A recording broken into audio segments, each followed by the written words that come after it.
welcome to the Intuitively Wild podcast. I'm your host, Rachel Levine.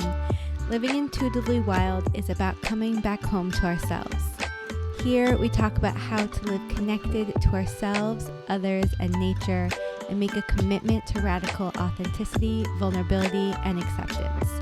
On this podcast, we delve into a wide range of topics that span the human experience. We peel back the layers and talk about the things that are often not talked about. This is a space for us all to walk and wander this path of life together. Let's dig into our roots and go deep.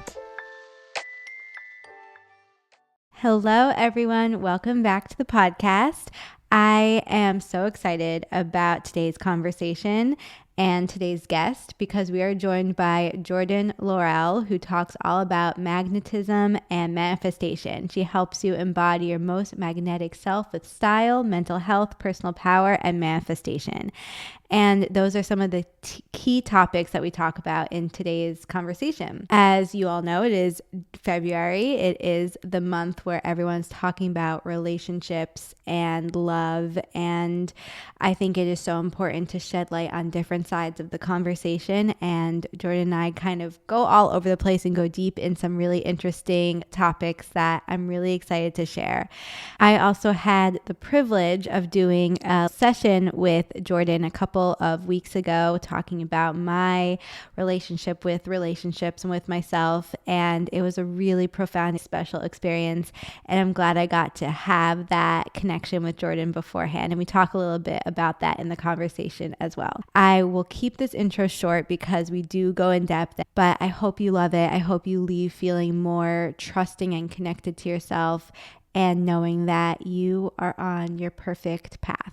Jordan, welcome to the podcast. I have been so looking forward to having you here and to having this conversation. So thank you for taking the time. Oh, you're so welcome. I've been excited as well, especially since we got to connect a little bit and I got to know you a little bit last month. So I'm very happy to be here.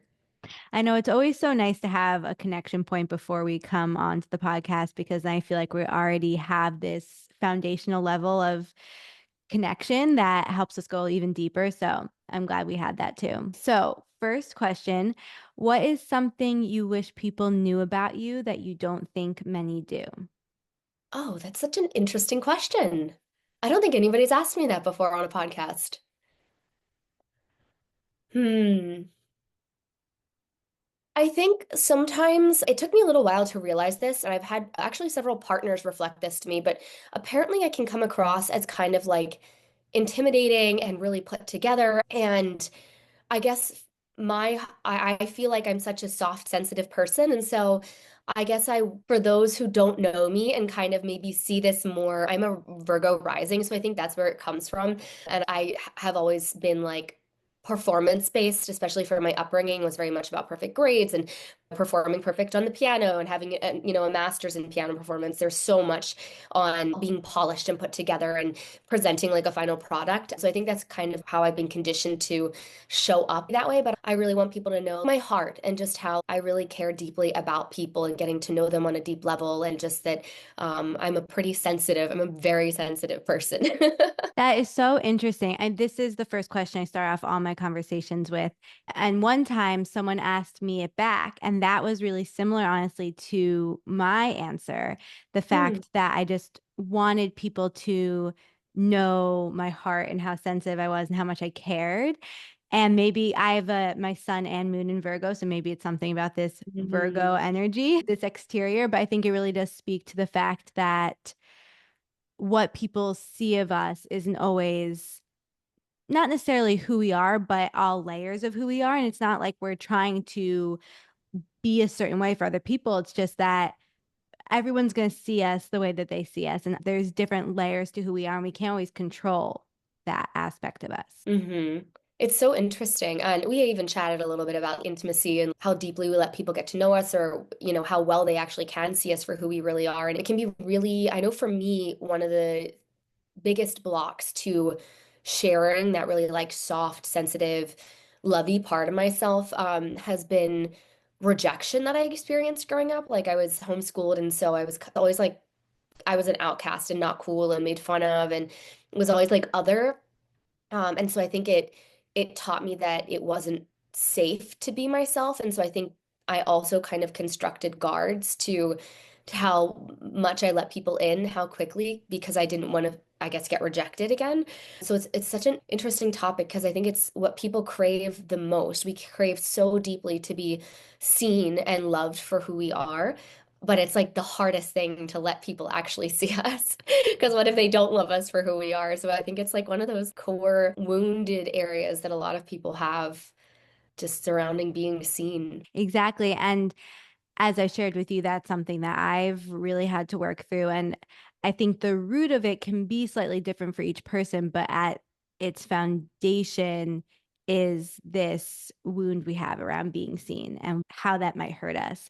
And it's actually the perfect entryway for the core of our conversation today because we're going to talk about relationships and love and intimacy and manifestation.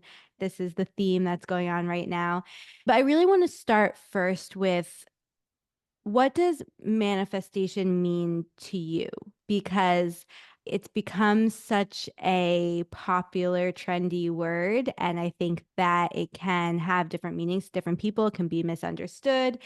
And I would love to hear your definition of it. I love how you phrased that question to me. What does it mean to me? Because I think that's actually a really great way to answer from my perspective, like what manifestation is, because it really did change me it changed my life in such a really powerful way. And that might sound a little cheesy, but to kind of explain what I mean by that, I grew up in, for those who aren't familiar with my story, essentially a religious cult, and it was extremely disempowering towards women. I was literally told I would always be under a man's authority and have to obey a man. And I didn't have free will and agency in my life up until I got divorced at 29. My parents and family were way more controlling. My ex-husband was a lot more lenient, but I was not allowed to do certain things, and I was not allowed technically to divorce him. And then I ended up being like, this is bullshit. I'm an independent woman. I can do whatever I want. But it took me so long to get myself out of this mindset of looking to other people for approval and for permission. It's interesting because my partner now, he's reflected to me a few times over our relationship. He's like, you kind of like ask permission to do or be yourself sometimes. He's like, and you don't need my permission for anything. And it kind of struck me like, wow, there's still some of that way of thinking and being still subconsciously a little bit left over. But that was what manifestation really did for me. I was so disempowered and dependent on especially men my whole life and was very much waiting around for God and a man to save me for most of my life. It was kind of like you're desperately wicked and you're helpless. And I thought from when I got married, that would be my happily ever after. I'd be happy, I would have purpose, my life would be amazing. And then, of course, no one can make you happy and make you feel fulfilled and purposeful. So that was quite a letdown to me. The whole experience of marriage was quite a letdown in many ways to me. I started after that divorce, and it was January of 2020. COVID hit after I was really sad on my ass. I started doing my healing work. I started trying to understand. I knew I was deeply not okay. And I tried to figure out, like, why am I not okay? What's going on here? And start doing healing work. And it wasn't until December of 2021 that I discovered manifestation. I decided to move across the country by myself with my cat. I had dated somebody for about a year, and that relationship kind of fell apart and I just felt so broken and something was calling me to move to California and I'd never done anything like that. I'd lived with a man my entire life, like my family to then my ex-husband and then my best friend was with me for like 6 months and then I was living with my ex-boyfriend and I'd always been so dependent again on a man. All of my exes would help me with figuring out how to pay bills or they would manage the masculine things. And so it was just so scary for me to think of not only living alone, but living far away from friends and kind of just doing life on my own. And I was at the airport and I discovered it. And I was like, you know what? This was, considered woo-woo my whole life, especially from religion. And it was out there and far-fetched. And I was like, I have nothing to lose. I am so brokenhearted. I am so scared. I'm so alone. what do I have to lose? Let me try this manifestation thing. And it changed my life because manifestation is really about stepping into your power and living from it, being the creator of your life.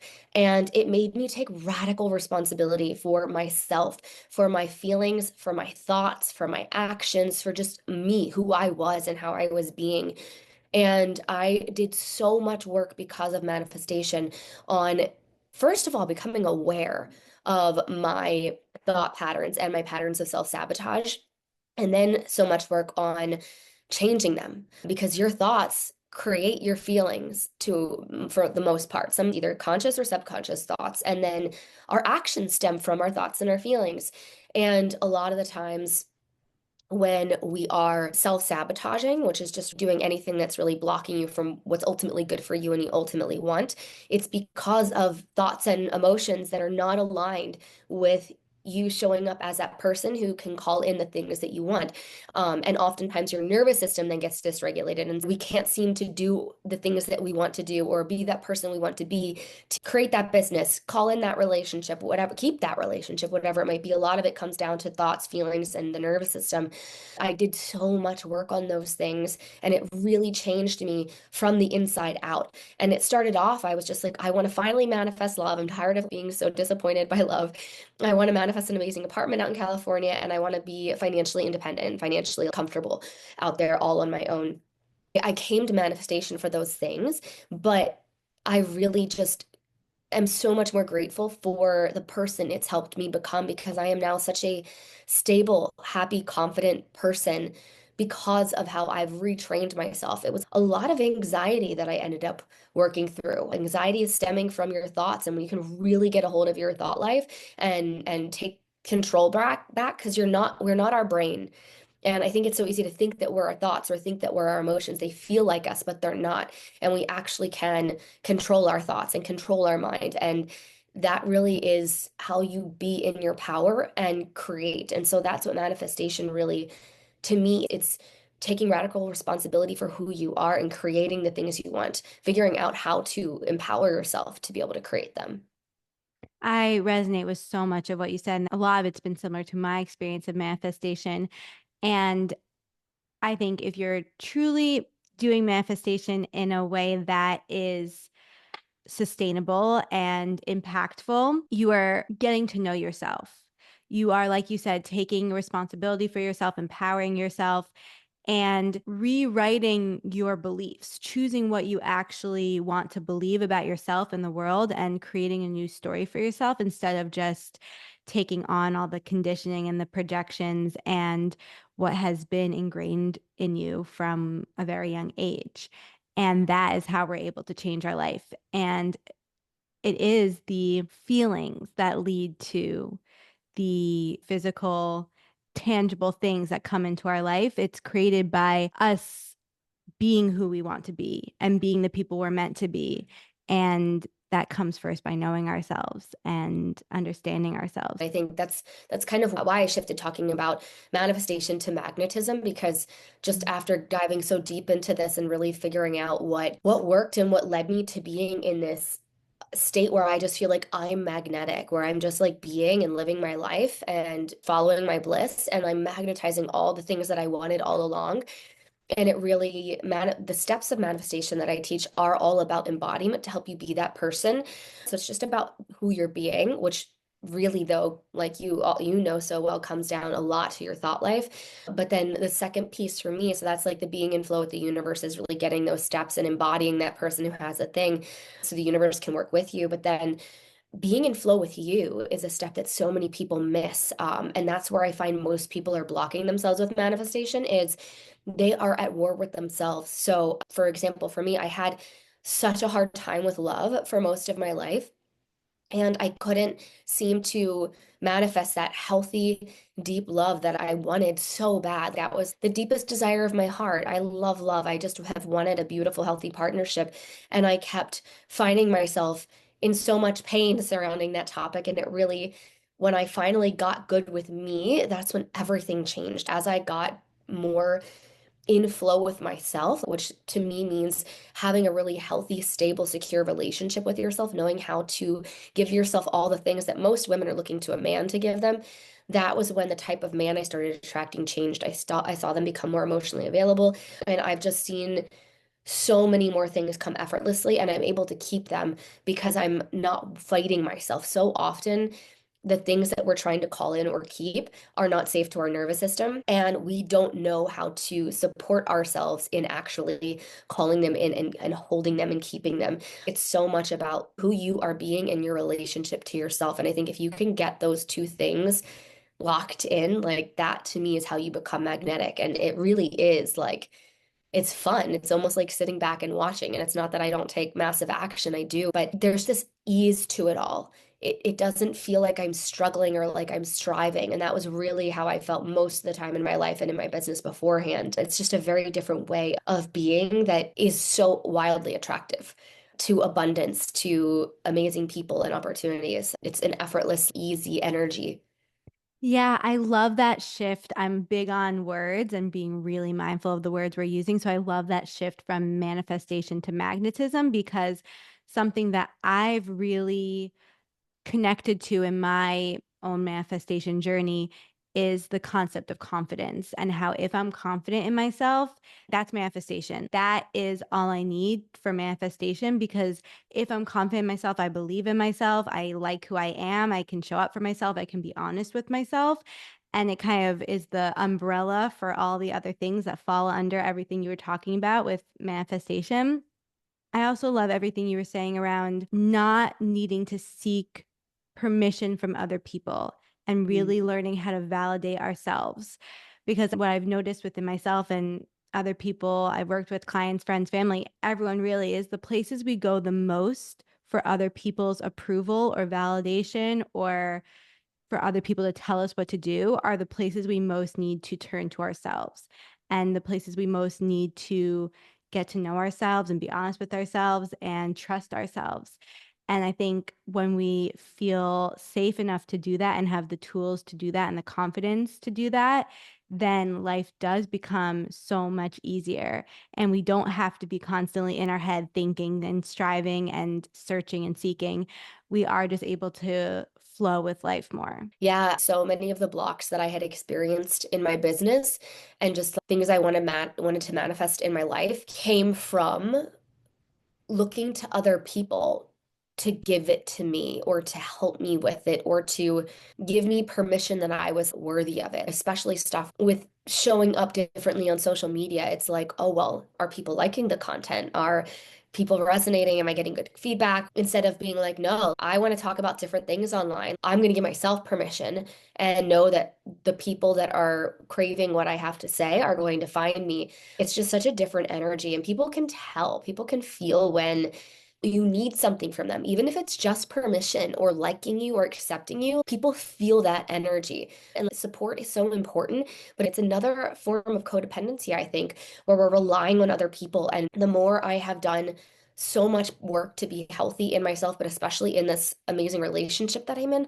the more I'm just so clear on we need to give ourselves everything first and foremost. We cannot rely on other people for anything when it comes to feeling good about ourselves and creating the life of our dreams. My partner, I cannot get him to stop calling me, stop telling me he loves me, stop being affectionate towards me. But like you're saying, I've had those times where I'm in my head or I'm insecure and I'm asking for reassurance, and no amount of reassurance from him fills that void. It's only when I take that time for myself and I sit myself down, I'm like, hey, what's going on here? And I actually look at myself and how I'm showing up and give myself that validation. Like, you're doing a really good job. Yeah, you have some areas to work on, but I'm proud of you. Thank you. Self-appreciation is a really good way to validate yourself. And it changes everything. And suddenly my cup is full and anything from him is overflow. But I see so many relationships get really either bogged down or just ruined by expecting another person to meet your needs for you. Again, I have needs in the relationship, but I can't need him to make me feel good. I can only make me feel good. No one else can do that. And when you can master that, taking again responsibility for yourself, it really changes everything. And it puts you back in that flow. It's when I'm looking to other people that I've always gotten tripped up with what I'm trying to manifest because I'm not insourcing, I'm outsourcing. And that's just such a unreliable way to try to manifest and try to create things in your life. We're not going to be perfect. We're going to have moments when we do notice that we're seeking another person's validation, or even our partner or a loved one will point it out to us. And it's the Mhm. ability to then sit with that and take a step back and be like, okay, what is that telling me about myself? What can I learn from this? How can I grow from this? And feeling safe enough within ourselves and making the decision to sit in that and be uncomfortable in that and grow in that. Because I think so many of us don't take that pause moment and are so afraid of being with ourselves or really looking at ourselves that we're always seeking the distractions and we don't take these opportunities to grow. I'm really passionate about people being able to be their own best friend. Have these conversations with yourself, whether it's in meditation or journaling or even talking to yourself on a voice note. Just having this relationship with yourself and putting that relationship above all others is so important.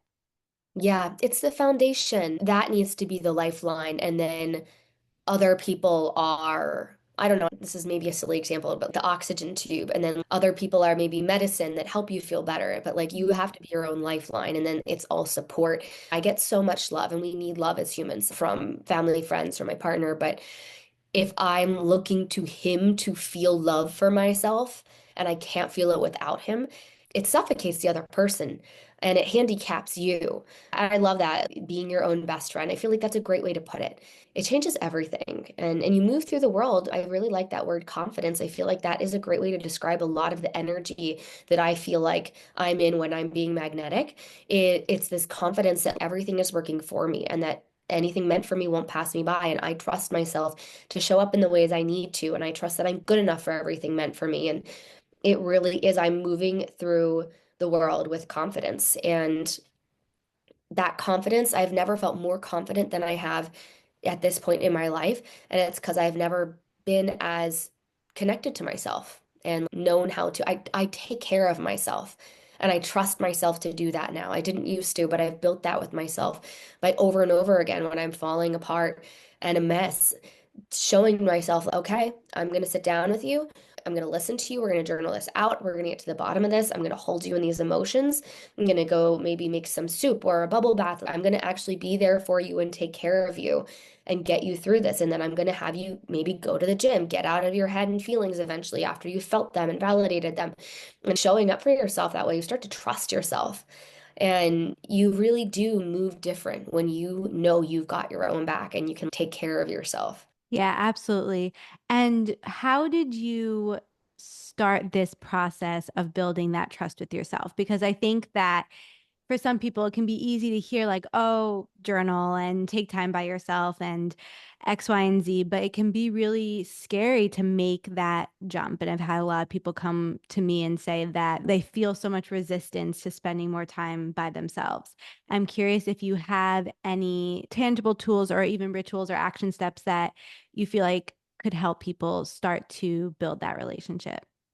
I mean, I think number one is to make yourself start in small increments, but spend time with yourself because think about that. If one of the closest people in your life, say your mom, if every time you had a negative emotion, whether it be anxiety or sadness or feeling down on yourself, whatever it is, anytime you went to tell her about that to look for support, she was like, no, yeah, I'm not here for this. Like that, and that's what you're doing to yourself every time you avoid yourself because you have uncomfortable emotions coming up. It's telling yourself, I'm afraid of you. And I'm not there for you. I'm not here for this. You're on your own. I remember when I started to become, to me, I call this being emotionally available to yourself. And so many women are just like, where are the emotionally available men? And I'm like, Mm. you got to be emotionally available to yourself first to be able to even handle then somebody who's going to be emotionally available with you.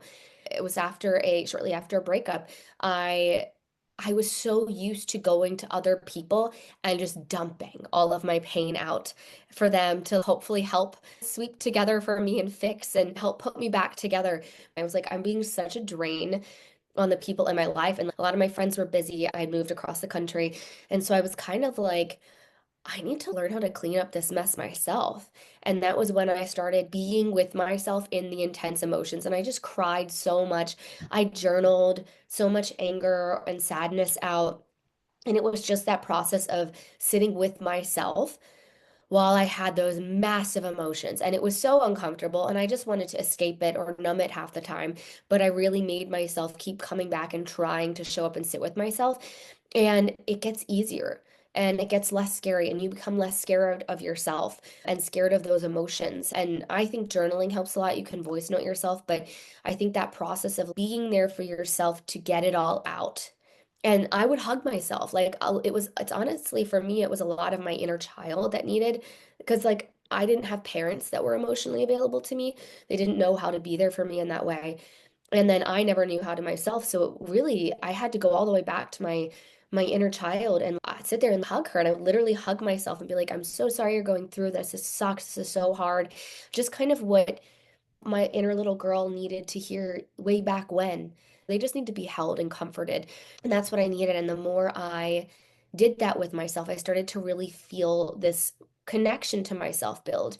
And that built so much trust because then trusted I could be with myself and my emotions and sort them out and be okay and get myself to be grounded again after that scary, overwhelming flood of emotions took over me. And the emotions got more and more manageable. That to me was the biggest way I built trust was actually showing up for myself and being there for myself when I was having a hard time. And then I also started to work on sticking to commitments because I would always be like, oh, I'm gonna, eat better or go to the gym or not hang around that toxic person or not text that person. I would tell myself those things and I would always cave.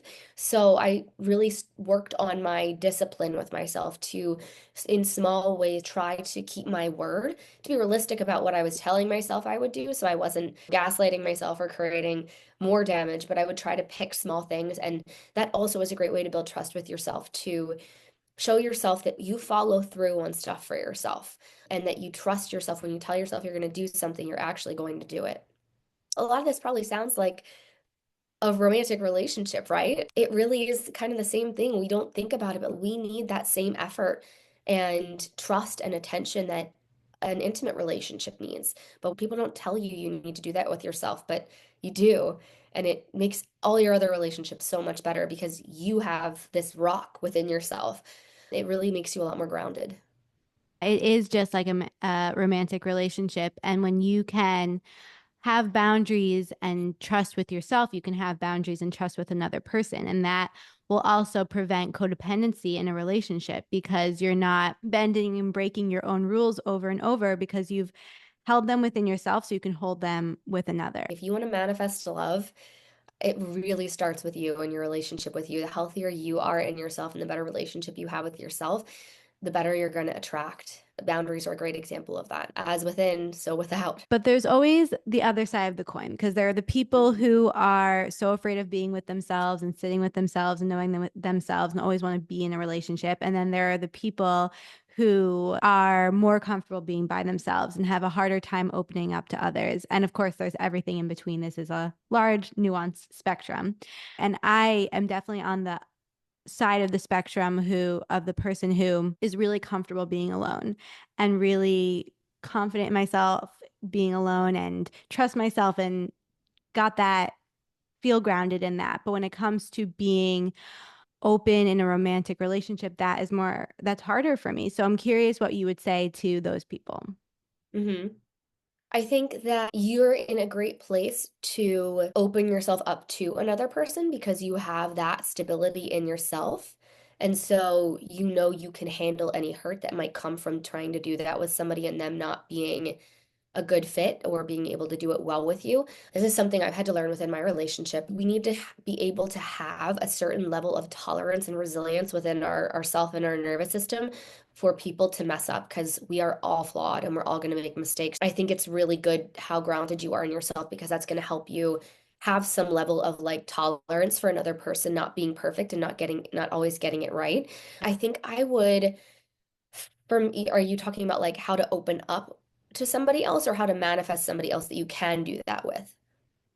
It's so interesting that you distinguish between those two questions because my original question was actually the first one, but what I was just thinking about when you were talking is more so the second question. It can be really easy to go out into the world and meet someone or go on a dating app and meet someone and then not wanting to open up to them and knowing that you're capable of doing that and feeling ready to do that, but they're not the person you want to do that with. And so I think it's harder then to find the person that you do want to do that with. For me, a huge piece of manifestation is clarity. It's my first step. And I know you've done a lot of clarity work, but for anybody listening, if you haven't gotten really clear on what you want and need from another person and a relationship, that's really helpful because it's like hopping into the car and just like driving aimlessly. You're not going to get anywhere, let alone somewhere that you want to be most likely, versus if you put an address in the GPS. So starting off with clarity, which does take a level of knowing yourself and what you're looking for. I think that's such a great way. I actually think to answer both of those, though, a huge thing that you can do to manifest a person, but then also to be able to manifest intimacy with a person that like and being able to open up to them is to curate your thoughts. It's so common. There's so much negativity out there surrounding dating right now, and there's plenty of examples, but we forget manifestation is literally the opposite of how humans are wired. We observe and we react.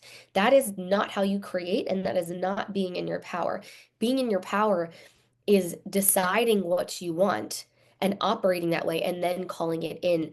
So going into dating and being really intentional, I am manifesting a healthy person. I'm manifesting a reciprocal person. I'm manifesting quality human beings. Every time you're getting on that app, every time you're going out on dates, going in positively. And you're going to have examples that are going to make you feel stupid for that, where you're like, oh, this person sucked. Why was I so optimistic? Oh, people just suck. And oh, that was silly. But no, you've got to stay committed.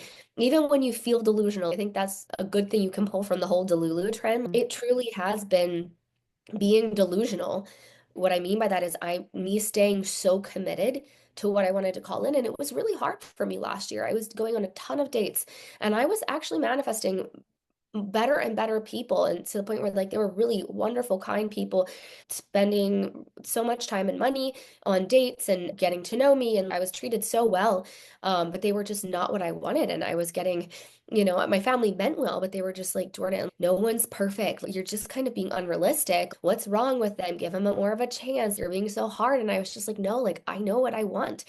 And I'm so glad I stayed committed and a little bit delusional because I manifested the most incredible person. If you've been cheated on, you can, till you're blue in the face, be like, I won't get cheated on again. This man won't cheat on me, whatever. But if you've got a deep wound from that you haven't healed yet, you're not going to be feeling that way. And you're not going to be able to believe the affirmations you're telling yourself. A lot of the times we need healing to be able to shift those deep rooted beliefs that are opposite of and creating opposite of what we want. He's absolutely amazing and everything I wanted, perfect for me. I really wanted a man that was going to lead me spiritually and was going to be with me in creating a really healthy relationship. And I'm so well versed in relationship dynamics and manifestation and all this stuff. It's really impressive how he is also so well versed and so into this stuff and helps people himself heal. And I'm really glad that I stayed a bit delusional because there are not a lot of men out there like that, but I knew what I wanted and I became a match for it. There is an element that's not delusional. Like you need to be realistic in that area. You need to be a match. If you are hyper codependent and going to project all of your pain and trauma onto somebody else, but you're like, I want a really healed man, honey, he's not going to want to be with you. Nobody wants to be on the receiving end of your shit. Like you got to clean that up. But then also applying this whole really curating your thoughts and being a bit delusional. I went into this relationship having done so much work on myself, but it's also been a mirror to all the work I still need to do. And it really showed me that I had some serious trust issues from just all of the abuse and pain that I went through in my life. And I've realized I deep down expected him to hurt me because I'd only known the people closest to me to hurt me. That's all I'd experienced. And I had to really do some deep work healing that pain that I had so I could rewire that because I was going into situations and he said to me, after a few months, I have not done anything to warrant the mistrust that you have when we have a disagreement. It's like you expect that I want to hurt you or do something. And he's like, I love you. I want to treat you well. And I was like, wow, I'm literally manifesting some of these problems because I'm going in expecting him to hurt me and expecting him to not treat me well. And that's not fair to him. And it's also creating the opposite of what I want. And so I've had to redo that and really open my heart up. And it takes a lot of vulnerability to choose to trust somebody. And he has made mistakes here and there, but overall, he's been an incredibly healthy, loving partner that has done way more good and helped me heal way more than anything, mistakes he's made or shortcomings. You create what you expect on such a practical, simple level. And so I think if you're really wanting to manifest somebody you can open your heart to, or you are with somebody and you want to open your heart to them, continuing to choose the outcome you want, which is like, I want this person to be a safe person for me. I want this person to be able to hold me and be a safe person to be intimate with. Like anything that you're wanting from that situation, you have to keep believing in that and opening your heart to that. Yeah, there's so much that you just said that I want to touch on and that I agree with wholeheartedly. And I think a lot of what you're saying comes back to starting with that relationship with yourself Mhm. and starting with getting the affirmation and the validation from yourself. And another piece that I wanted to touch on was we don't need to go into relationships perfectly. We don't Mhm. need to be fully healed and fully complete in order to have a really beautiful, healthy relationship. And I think that that's one place that I can sometimes get Mhm. on myself because I am that Virgo. I do have that Virgo energy and I want to be perfect and I want to be able to show up perfectly and to have it all figured out all the time. But a healthy relationship, you're both in a really good place and you're growing together and you're being mirrors for each other and showing each other more places to heal and more places to know yourself. And there are certain things that come to light in a relationship that you simply can't see by yourself. And this kind of brings us back to the very first question that we were talking about how other people see us in a way that we can never see ourselves. And that's one of the beauties in relationships and one of the opportunities in relationships. And so we have to be willing to be seen imperfectly. And we also have to be willing to accept our partner as imperfect. And I also wanted to touch on what you're saying about being a little delusional because I've had the same conversation with family and friends of like, oh, maybe he's good enough. Like, don't be so nitpicky or whatever. But for me, really, I can say with confidence, yeah, this guy was great. And I know he's not my person because I know myself and I know how it feels. And this brings me to another topic I wanted to talk about is about dating with your intuition and trusting Mhm. your intuition.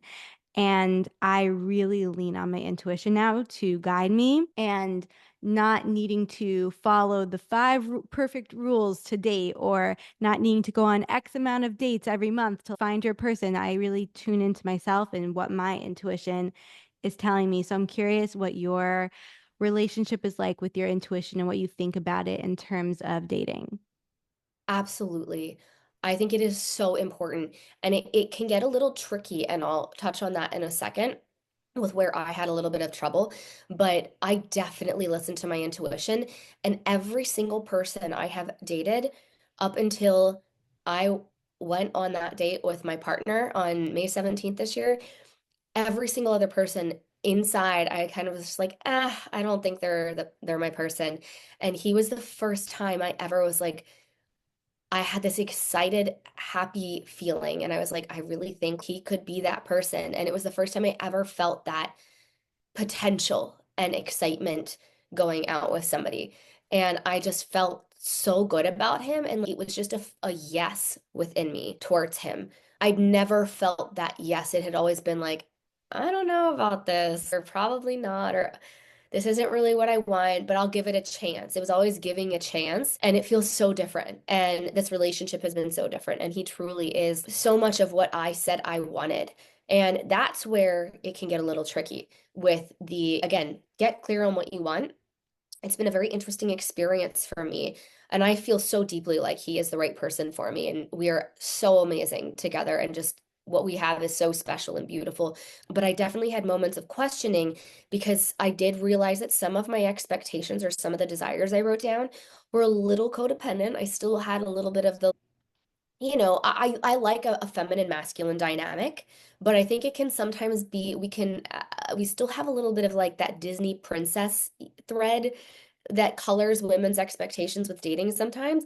And he's had to be a few times like, babe, I'm not here to take care of you. I just had those things that I thought were romantic, but then realized, okay, this is a little codependent actually, or a little rescue savey, some of the ways where it's like when I'm having a really hard day, I was kind of expecting him to like solve my problem for me a little bit, like, and like be the man. And it's like he can't solve my problems.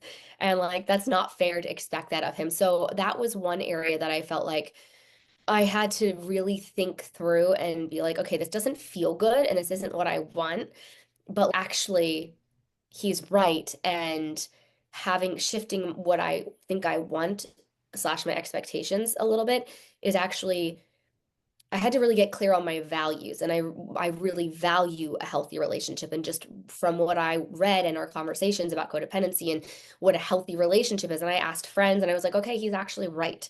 And what I wanted was a little out of line.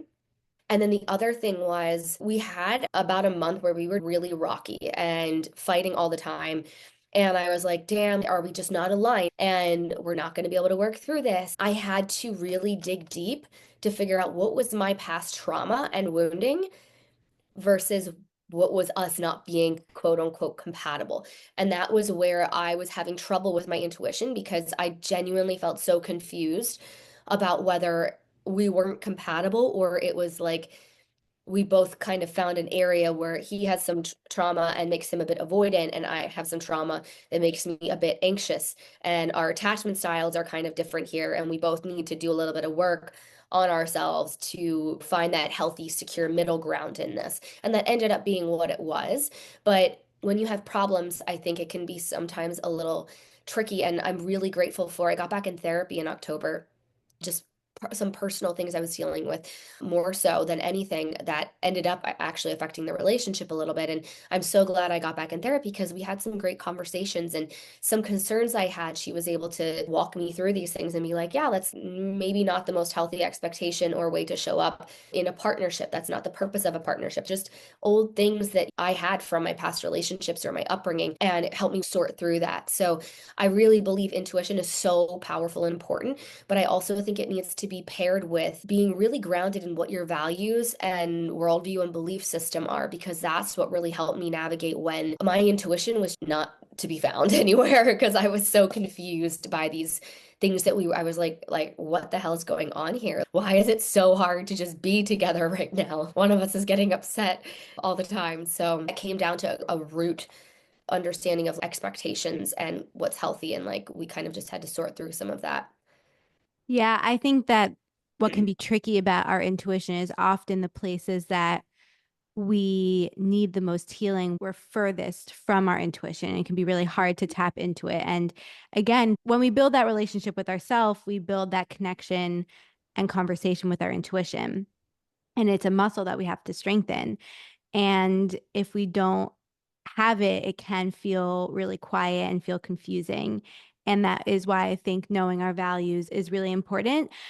But I think when we're really tapped into our intuition, we don't have to even have a list because we're just fully in touch with what is true for us in that moment. And we have clarity on that grounded feeling that's overarching. Because sometimes I think when we write down a list, we can be too in our head. When we're writing things down, we're getting that clarity. Even when we're writing down our values, if we're not doing it in a certain way that takes this element out, it can be really from the mind. And one thing I think is important is looking at whatever list you created or whatever values you wrote down and asking yourself why, to make sure that it is a true desire. It is truly something that you want and not coming from that mind place or not coming from the shoulds or the conditioning. And then you can hold on to those as this North Star and this check-in point. But before that, they can come from not truly what you want, like you were saying with some of what ended up on your list.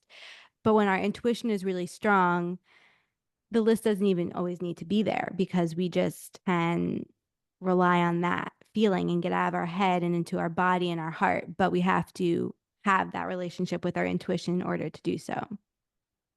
For me, at least in this particular situation, it was my mind that ended up getting me out of that kind of stuck point because I think my feelings were kind of like, I don't know about this. This might not be aligned. This might not be what I want. That was what I was feeling.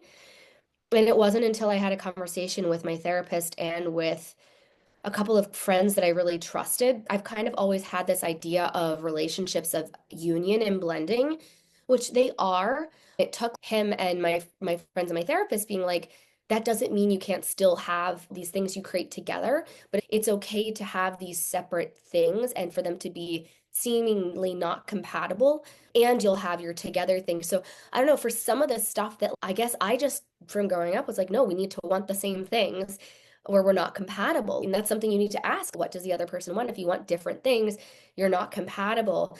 But that's not necessarily true. I had such a narrow view of differences being okay in the relationship, which was a codependent leftover that I had from my experiences growing up in such a extreme religious community in my marriage. And it was very much like we were just attached and doing our thing. And so I've had to reframe that no, I can have my own thing and he can have his own thing, and then we can have our thing. And that's actually healthier. So it was kind of my head that actually needed, my head was affecting my intuition because my or maybe I don't know, maybe that was just feelings and they weren't my intuition. I'm not sure quite how to, maybe you have thoughts on that, but it was really I needed my head to get into a different frame to be able to feel better about it and feel good again in the relationship and be like, okay, no, this actually will work. Yeah, no, it's so interesting everything you're bringing up. And I think this is a whole other conversation I could go talk for hours about. I think that what you, it comes down to what your intuition, I mean, I guess how you define intuition, but also I believe that everyone's intuition speaks to them in different ways. And I don't believe that it's for most people just our feelings. I don't think we should just live guided off our feelings. I think our intuition speaks to us differently.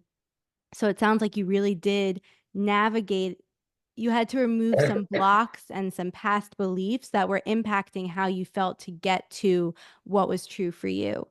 Hmm. And so for me, I don't think that that was not your intuition. I think it was just emotions that were from the past impacting your true beliefs about what you needed and wanted. Mm-hmm. Yeah, I couldn't get to that, I think, because I had these ideas from the past and feelings from the past. And I was having feelings that I don't know, he might not be what I want and need, that were coming from ideas about relationships. They actually don't align with what I actually believe is true about a healthy relationship, what I actually want. But it was definitely some sifting of old mindsets and beliefs that I had to clear out to even get to it, I guess.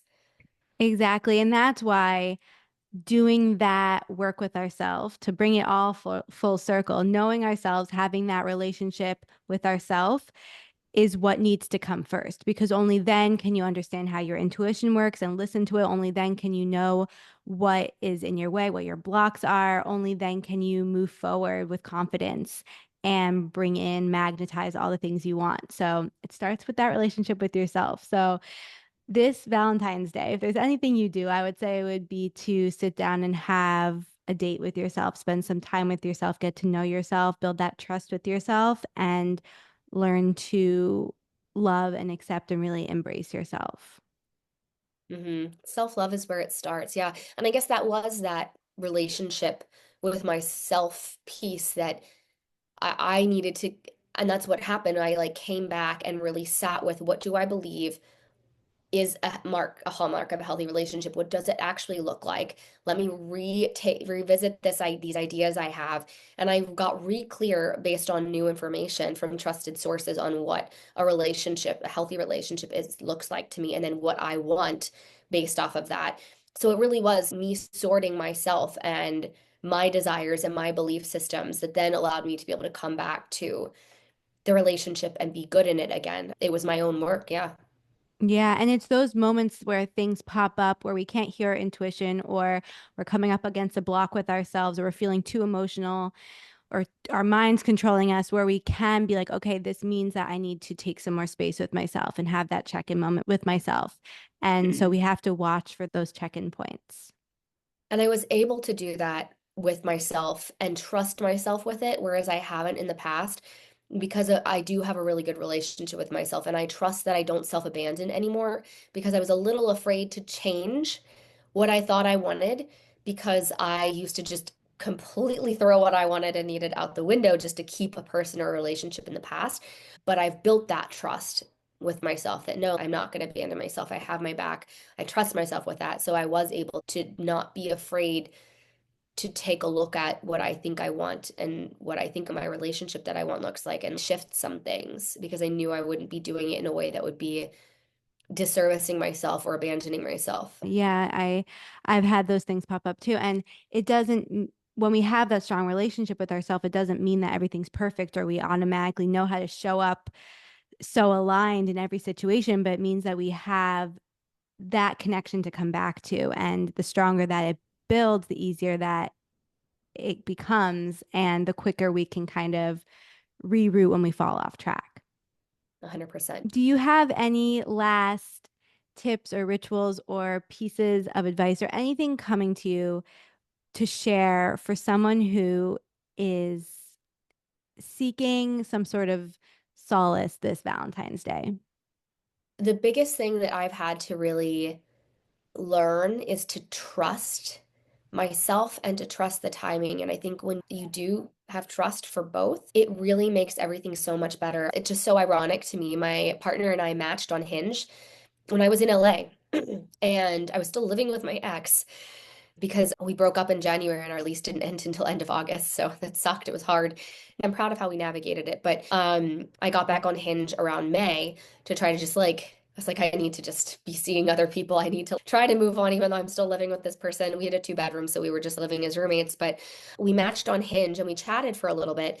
And he gave me his number, and I never texted him. And then, but I was like, oh, I'll text you. And then I never did. But he never opened it because he had met somebody in person. And I moved back to the East Coast in September. He moved back in November. And it wasn't until then, this last May, literally a year after we matched on Hinge, we had both moved back to the East Coast and he re-downloaded Hinge out of the blue. I was about to stop dating and take a break because I was like, this is a waste of my time. I don't need to be spending time and energy on this. The right person will come if they're meant to. I just want to hang out with my girlfriends, focus on my business. And then but he re-downloaded it and I was just like bored. I was a little bummed because I had ended things with somebody that I dated for like 6, 7 weeks. So I was just looking on Hinge to like cheer me up and remind me like there's lots of great men. I'll meet the right one eventually and I really don't need to focus on this. And I had no plans to message anybody. And I saw I had a message and I was like, who messaged me? And it was Paxson. And he had re-downloaded the app and he had an unread message. Me telling him a year earlier I would text him, which should have been a red flag to him that I never texted him. But he reached out and he was like, well, he looked at my profile because he saw we had really good conversation, in-depth conversation. And he saw I listed New York as my location. He was like, wow, are you actually still on this app and single? And are you on the East Coast? And I saw it. So I responded and I was like, hey, actually, I am. And we started voice noting and chatted a bit actually before we met up and then met up. And he used to go on the same walk I would go on in Palisades Park, which sending so much love to them with all the fires right now. But we would literally walk the same walk. He was on that beach. I lived a block from the beach and we never met in person. And both of us were not ready to meet each other then. We both had still healing work to do. And I was so mad too. That May 2023, I was just like, I'm just ready for my life partner. I'm tired of another failed relationship and quote unquote failed. It really was teaching me everything I needed to be ready for Paxton. But our story has made me understand on such a deep level just how timing is everything. And the universe knew what I wanted and it wanted to give it to me, but it was like, you ain't ready for this, girl. You got a lot of codependent shit and a lot of self-love shit that you need to get in place before you're ready for him. And he had some stuff to do too. And the stuff we've navigated as a couple, some pretty high level, deep shit that we've been able to navigate ourselves in terms of just figuring out places where we're not on the same page or one of us is hurt. We've done a great job and neither of us would have been able to have the conversations we've had, be responsive and not reactive, hold space for an opposite perspective when we're hurt or mad. And I'm really proud of the way we navigate conflict and ruptures and repairs. And if you haven't called that person in yet, ask the universe what you need to learn. Show me what I need to work on. And view everything happening to you as preparation for the amazing relationship that you're calling in because I really don't think the universe keeps anything from us. It really it just, I think, lovingly doesn't give it to us until we're ready for it so that we can actually enjoy it and keep it. Because I've seen a lot of people, and I myself have manifested stuff and then not known how to keep it because it wasn't safe to my nervous system, or I didn't have the skills yet, or the self-awareness yet, self relationship to myself, support within myself to be able to handle it. And so trusting yourself and trusting the universe is so important for navigating love. And the more I root in those two trusts, the more things flow for me. I really love that you ended with that because I remember when I left our session together and I journaled and I talked to my mom and I processed, what I came back to was trust your timing, trust yourself, trust your path. And I think if we can do that, especially if we're doing the healing work we need to do, we're sitting with ourselves, we're knowing with ourselves, if we're doing all the things, then all we can do is trust and hold on to that trust, be a little delusional and stay the path, and it will come when it's time. And the more you fall in love with yourself and your life and you create, like, I love people use the term honeypot, be that beautiful, magical person with a beautiful, magical life. I don't say magical meaning, oh, you've got millions of dollars and you live at resorts. It really, it's just a life that's so authentic to you and rich with the things that light you up and give you purpose and fulfillment. And like when you're in that, you're going to magnetize people. Yeah. Oh, Jordan, I could talk to you forever. Thank you so much. Last question that I end every conversation with is living intuitively wild means living dedicated to your true, authentic self, no matter what. How do you feel like you live intuitively wild? I am really true to myself. I'm really proud of how I really don't do anything that doesn't feel good to me. By feel good, I don't mean, okay, going to the gym doesn't always feel good, but it feels good overall and on a value level. I don't do things that feel icky to me, like on a principle level or feel inauthentic. And when things happen or um, I'm engaging with somebody or they're saying something and it doesn't feel right, I bring stuff up. I'm very, very true to myself, but not in a way that's like domineering of other people or making them feel like they have to be a certain way for me. I used to be a little bit like a little that way in my relationship, in any of my relationships. We need to be the same. I think that's something I've grown in. You don't need to be the same. You just need to be able to appreciate them for who they are and it work together with you. But I'm so myself. And I'm really proud of that because I used to be a chameleon. I used to literally just be whoever I needed to be for whatever social situation or event or whatever to be liked. And I was constantly trying to figure out what other people wanted me to be and then trying to become that. And it was an exhausting and depressing way to live. It creates so much anxiety. If you're doing that and you have anxiety, that's why. The peace I have, I just feel so at ease most of the time because I'm so committed to being in alignment with my authentic self and I trust so deeply like anything not meant for me like I don't need to worry about it. It's a really beautiful way to live. It really, really is. Okay, please share with the audience where they can connect with you, find you, any offerings you have that you want to share, anything. Oh, so you can find me at Jordan Laurelle on Instagram. That's JordanLaurelle. I have the extra little LE. On Mhm. Instagram, my podcast is the Magnetic Muse podcast. And I am doing events in New York on a more regular basis. I am actually co-hosting an event with another coach friend of mine. And we're focusing on helping people manifest love, but by diving into self-love and helping them remove any blocks or get awareness of any areas they might be working against themselves. But I'm trying to do more community events in Manhattan on a regular basis to bring you guys together for vision boarding or higher self work or healing, whatever it might be. And I'm hoping to have more resources available and get so passionate about love and manifesting love specifically because it was one of the biggest pain points of my life and the deepest desire that I had. So stay tuned. Anything will be announced on my platforms. Yes, our deepest pain is often our deepest desire and our purpose. So it sounds like you are really owning that, and everything that you share will be linked below. Thank you so much for being here. Oh, thanks for having me. This was such a wonderful conversation. It was so lovely to connect with you again. You're such a beautiful spirit. Thank you so much for joining me on this episode of Intuitively Wild, the podcast.